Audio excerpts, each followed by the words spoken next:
Alright, good morning mga ka-backyard. So, ngayon pala mga ka-backyard guys, welcome back. So, dito naman tayo sa ating backyard, no? Magtingin-tingin tayo sa ating mga nokis. Yan, mga nokis natin. Kasi po, Pasko ngayon, Merry Christmas pala sa lahat. So, nung December 23, sumali tayo ng 3 wins, 3 hits. Naka 2 points tayo sa elimination. So ngayong araw na to, 25, magpa-fight tayo ng championship. So meron kaming isang street fight ngayon at isang pa-champion. So yung pa-champion natin ay nandito. Yan po. Hindi ko lang ilapit. Pero yan po yung gagamitin natin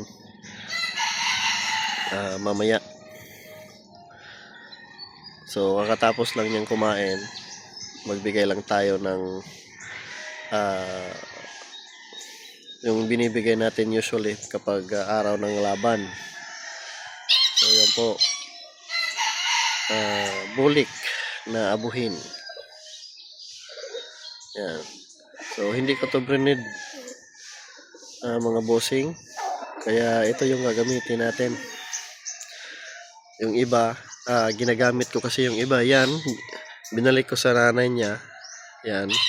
So, ito yung broadcock natin original. Anak yon nito. Pero yun ay binalik ko sa kanyang nanay. Kasi green leg yung nanay. Siya naman ay blue leg. Kaya magkakaroon tayo dito ng mga dark-legged fowls. So, yan. Ito yung ating pure raptor sweater. So hopefully makachamba tayo ngayong araw mga bossing. Yan yung gagamitin natin. So yun lang po yung update dito sa ating YouTube channel. Salamat po.